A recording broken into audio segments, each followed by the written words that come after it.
अक्सर कहा जाता है कि दुनिया सच्ची मोहब्बत को सालों तक याद रखती है, मगर आज हम आपको जिस प्रेम कहानी के बारे में बता रहे हैं वह सच्ची तो नहीं थी, फिर भी दुनिया उस प्रेम कहानी को याद करती है। याद करने की वजह इस प्रेम कहानी का खौफनाक होना था। यह इतना खौफनाक था कि इस प्रेम कहानी ने 7 हंसती खेलती जिंदगियों को एक पल में खत्म कर दिया था। यह कहानी है शबनम और सलीम की। शबनम और सलीम जिन्होंने अपनी मोहब्बत को पाने के लिए एक ऐसा खौफनाक रास्ता चुना जिसके बारे में सुनकर आज भी लोगों की रूह कांप जाती है। आखिर शबनम और सलीम की पूरी कहानी क्या है, जानने के लिए इस वीडियो में अंत तक जरूर बने रहें। यकीन मानिए, कहानी जानने के बाद आप भी शॉक्ड रह जाएंगे। इस घटना ने कुछ दिनों के लिए पूरे उत्तर प्रदेश सरकार को हिलाकर रख दिया था। वह कैसे, चलिए जानते हैं सब कुछ डिटेल से। इस वीडियो में आगे बढ़ने से पहले ट्रेंड न्यूज के स्टडी चैनल को आपने सब्सक्राइब नहीं किया है तो प्लीज आप सब्सक्राइब कर लीजिए। तो चलिए अब कहानी शुरू करते हैं। यह कहानी है उत्तर प्रदेश के अमरोहा के बावनखेड़ी गांव की।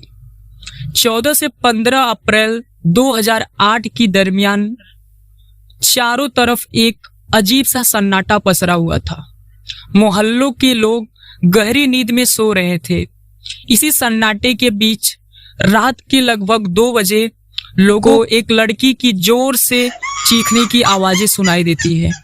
आवाज सुनकर लोगों ने समझा कि शायद ये उनका भ्रम होगा, मगर जब लोगों ने आवाज की तरफ गौर किया तो पता चला कि यह आवाज इस गांव के सबसे रईस व्यक्ति शौकत अली के घर से आ रही थी। शौकत अली पेशे से कॉलेज में लेक्चरर थे। गांव में इनकी काफी इज्जत थी। इनका घर गांव का सबसे आलीशान घर था जो पूरे 9 एकड़ में फैला हुआ था। जब लोगों ने शौकत अली के घर से आती हुई आवाज को सुना तो लोग उठकर उसकी घर की तरफ भागने लगे। पास गए तो पता चला कि शौकत अली की बेटी शबनम अली बेतहाशा चिल्लाए जा रही है।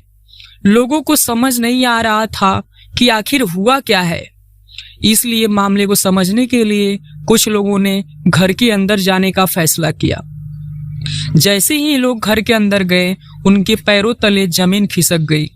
शबनम ने घर के अंदर आए लोगों को अपने पिता की कमरे की तरफ जाने का इशारा किया।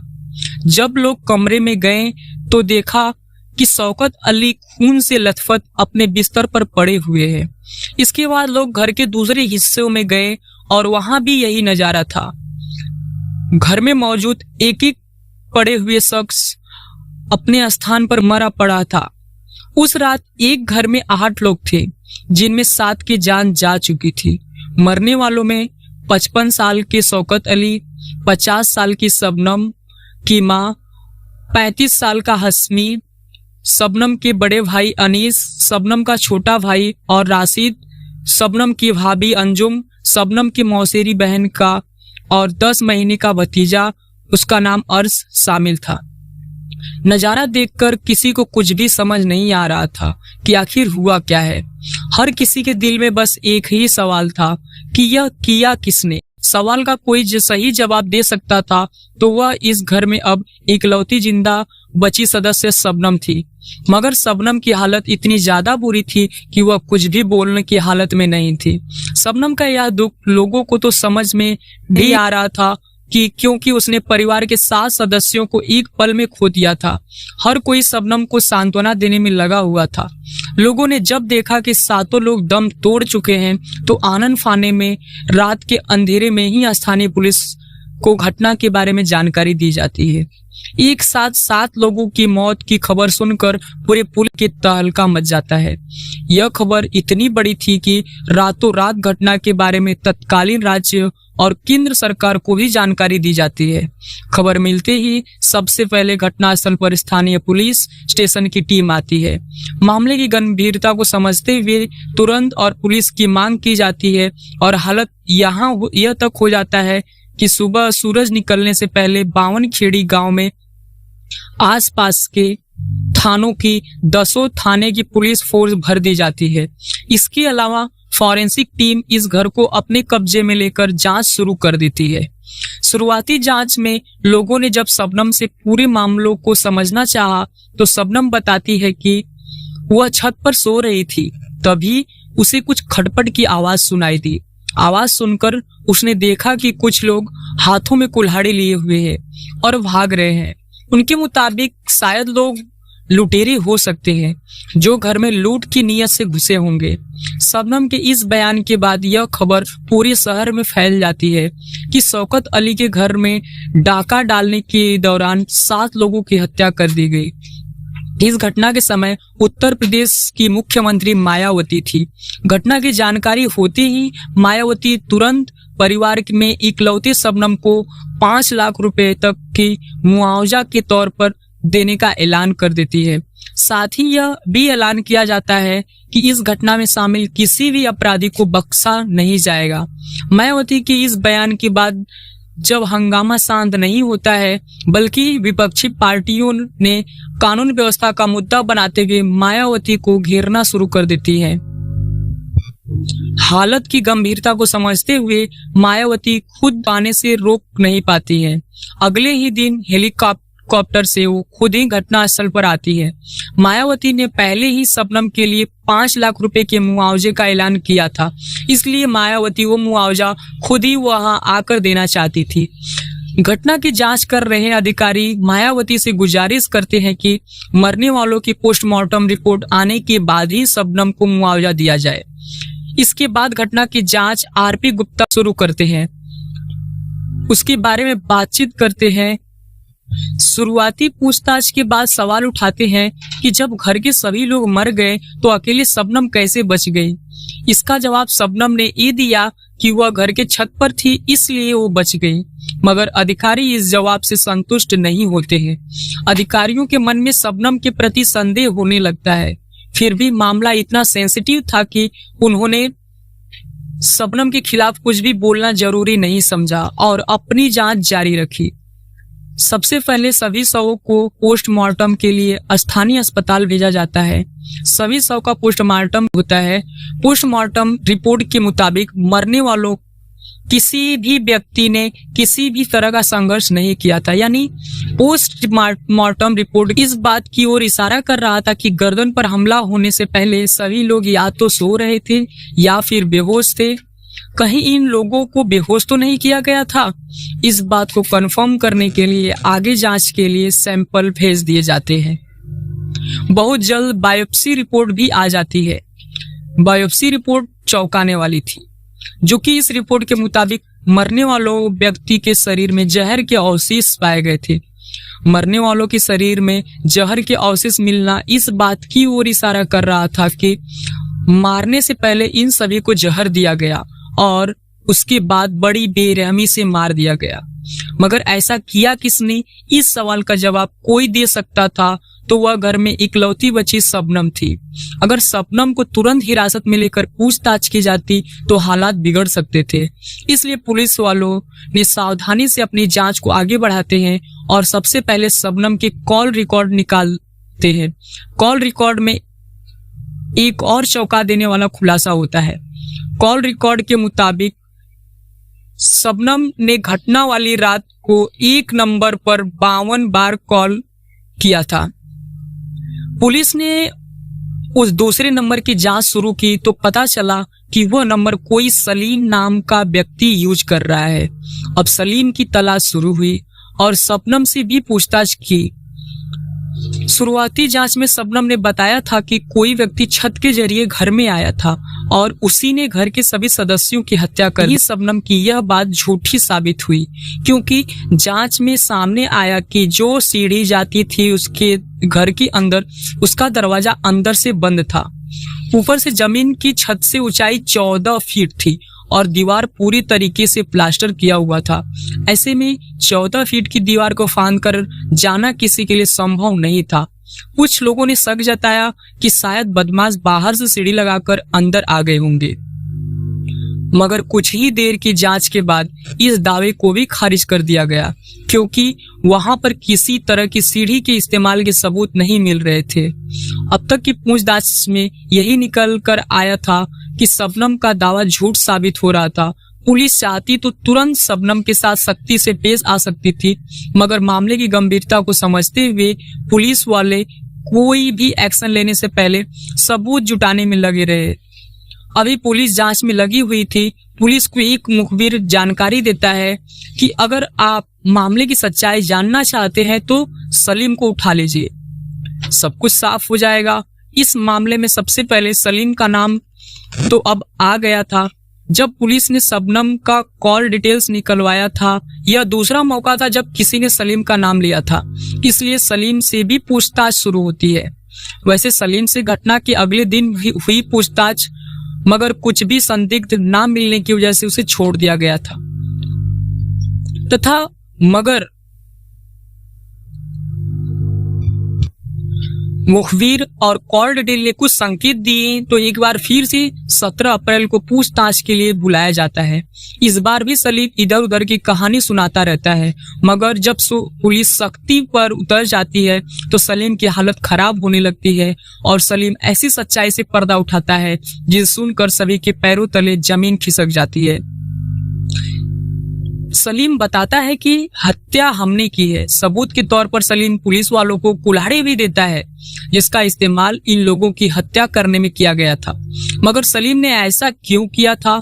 जवाब में सलीम बताता है कि उसने यह सब कुछ शबनम के कहने पर किया। शबनम का नाम आते ही एक बार फिर से उससे पूछताछ के लिए बुलाया जाता है। पुलिस ने जब शबनम को उसके दावों के बारे में बताया तो वह कहने लगी कि वह सलीम को नहीं जानती और उसने सलीम को कुछ भी करने के लिए नहीं कहा था। पर पुलिस वालों ने कॉल रिकॉर्ड के मुताबिक शबनम से सवाल किया कि जब तुम सलीम को नहीं जानती तो फिर घटना वाली रात को सलीम के नंबर पर तुमने इतनी बार कॉल क्यों किया? इस सवाल का जवाब शबनम के पास नहीं था। शबनम अब भी कुछ सच कबूल करने को तैयार नहीं थी। इस कारण पुलिस वालों ने अब शबनम और सलीम का आमना सामना करवाने का फैसला किया। यहाँ भी शबनम अलग कहानी सुनाती रहती है। सलीम शबनम से कहता है कि मैंने पुलिस वालों को सब कुछ बता दिया है, बेहतर है कि तुम भी सब कुछ कबूल कर लो। यह बातें सुनकर शबनम अचानक से दहाड़ मारकर रोने लगती है और आखिरकार रुला देने वाली सच्चाई को कबूल करती है। कई घंटों तक पूछताछ होती रहती है और पुलिस की ओर से उसके बारे में पूरी जानकारी ली जाती है। पुलिस के मुताबिक 7 लोगों की हत्या शबनम और सलीम के प्रेम का नतीजा था। पूरी कहानी कुछ ऐसी थी जिसमें शबनम गांव के सबसे अमीर घराने की बेटी थी। शबनम के पिता शौकत अली कॉलेज में लेक्चरर थे। उसके भाई इंजीनियरिंग की पढ़ाई पूरी करके अच्छी कंपनी में जॉब कर रहा था, जबकि दूसरा छोटा भाई MBA करके नौकरी में लगा हुआ था। शबनम खुद इंग्लिश और भूगोल विषय में डबल MA कर चुकी थी। घटना के समय शबनम बतौर शिक्षा मित्र स्कूल में जॉब कर रही थी। शबनम के घर ठीक बाहर एक लकड़ी कटाई का मिल था। सलीम इस मिल में काम किया करता था। शबनम जब भी बाहर जाती थी तो उसकी नजर अक्सर सलीम पर पड़ती थी। रोज आते जाते शबनम को सलीम अच्छा लगने लगा था और धीरे धीरे वही से प्यार करने लगती है। मौका मिलते ही एक दिन सलीम से अपने प्यार का इजहार करती है। सलीम भी बताता है कि वह भी उसे पसंद करता है। बीतते समय के साथ एक दूसरों को वो दोनों दिलों और जान से चाहने लगते हैं। दोनों एक दूसरे से शादी का मन बनाने लगते हैं, मगर यहाँ कई तरह की दीवारें आड़े आ जाती हैं। एक तरफ शबनम का परिवार इलाके का सबसे इज्जतदार और पढ़ा लिखा घराना था। शबनम खुद ही डबल MA कर चुकी थी, जबकि सलीम 5वीं फेल लकड़ी के मिल में काम करता था। इसके बावजूद शबनम ने घर पर बात करने का फैसला किया। वह अपने पिता से कहती है कि वह सलीम से प्यार करती है और उसी से वह शादी करेगी। शबनम की बातें सुनकर उसके घर वाले शॉक्ड रह जाते हैं और वह शबनम को समझाना शुरू करते हैं, मगर शबनम किसी की भी बात नहीं मानती है और सलीम से शादी करने का जिद पर अड़ जाती है। कई दिनों तक जिद चलता रहता है और अंत में जब शबनम को लगने लगता है कि परिवार वाले उसकी शादी सलीम से नहीं करवाएंगे, तो वो सलीम से मिलती है और प्लान करती है कि अगर हम घर के सभी लोगों की हत्या कर दे तो फिर हम लोग शादी भी कर सकते हैं और पिता की पूरी जायदाद भी हमारी हो जाएगी। इसके बाद शबनम और सलीम मिलकर तय करते हैं कि वह जहर देकर सभी की हत्या कर देंगे। प्लान फाइनल होने के बाद सलीम बाजार से जहर खरीदकर शबनम को दे देता है। इसके बाद शबनम मौके की तलाश में लग जाती है। 14 अप्रैल 2008 के दिन घटना को अंजाम देने के लिए चुनती है। उसके 2 भाई घर से कहीं बाहर गए हुए थे। बड़े प्यार से शबनम अपने दोनों भाइयों को फोन करके कहती है कि आज आप कहीं बाहर मत जाओ, बल्कि रात में हमारे साथ ही खाना खाओ। बहन ने बड़े प्यार से भाइयों को बुलाया था, इसलिए दोनों भाई इनकार नहीं करते हैं और वापस घर आ जाते हैं। रात में शबनम अपनी मौसी की बेटी राबिया के साथ मिलकर खाना बनाती है और बड़े प्यार से सभी को खिलाती है। खाना खाने के बाद सभी लोग बैठ जाते हैं। तभी शबनम पूछती है कि चाय कौन कौन पिएगा। चाय का नाम सुनते ही सभी लोग खुशी से कहते हैं कि हम भी चाय पिएंगे। इतना सुनने के बाद शबनम किचन में चली जाती है और चाय बनाने में लगती है। चाय बनाने के बाद चुपके से कुछ दिनों पहले सलीम द्वारा दिया गया जहर चाय में मिला देती है और परिवार के सभी सदस्यों को लाकर देती है। चाय पीने के बाद सभी की तबीयत खराब होने लगती है और सभी अपने अपने कमरे में जाकर सो जाते हैं और जहर के असर की वजह से सभी बिल्कुल खामोश पड़ जाते हैं। संभवतः सभी लोग तभी मर चुके थे, मगर शबनम को तसल्ली नहीं होती है और वह तुरंत अपने बॉयफ्रेंड सलीम को फोन करके बुलाती है और कहती है कि इन सभी को कुल्हाड़ी से मारकर खत्म कर दो ताकि इसी लूटपाट का मामला बना दिया जाए। सब मिलकर एक के बाद एक सभी लोगों को गले पर कुल्हाड़ी से मार के खत्म कर देते हैं। 6 लोगों की मौत के तहत मुकदमा दर्ज करते हुए मामला चलाया जाता है। मामले की सुनवाई डिस्ट्रिक्ट कोर्ट में शुरू होती है। यहाँ लंबी सुनवाई के बाद शबनम और सलीम को मौत की सजा सुनाई जाती है। इस सजा के खिलाफ दोनों इलाहाबाद हाई कोर्ट में अपील करते हैं। वहां से भी उन्हें फांसी की सजा ही मिलती है। इलाहाबाद हाई कोर्ट से राहत नहीं मिलने के बाद दोनों सुप्रीम कोर्ट में अपील करते हैं। एक और चौंकाने वाला खुलासा 2008 में ही तब हुआ जब शबनम को गिरफ्तार करने के बाद मेडिकल जांच के लिए भेजा गया। मेडिकल जांच में पता चलता है कि शबनम 2 महीने की गर्भवती है। दरअसल जब शबनम और सलीम का प्यार 7वें आसमान पर था, तभी दोनों ने शारीरिक संबंध भी बना लिए थे। जेल में रहते हुए ही शबनम ने एक बेटे को जन्म देती है। शबनम का बेटा 6 साल तक शबनम के साथ ही जेल में रहता है। उसके बाद शबनम के कॉलेज के दिनों का एक दोस्त सैफी शबनम की उस बेटे को गोद ले लेता है। दरअसल सैफी उसी कॉलेज में पढ़ाई करता था जिसमें शबनम पढ़ती थी। सैफी के मुताबिक शबनम अक्सर बच्चों की कॉलेज में मदद किया करती थी। एक बार सैफी के पास भी पैसे नहीं थे और उसकी पढ़ाई छूटने के कगार पर आ गई थी। क्योंकि सैफी को मालूम था कि शबनम हर किसी की मदद करती है, इसी उम्मीद से उसने शबनम से मदद मांगे और शबनम ने उसकी फीस भर दी थी। इसी एहसान का कर्ज चुकाने के लिए शबनम के बेटे को सैफी ने गोद ले लिया और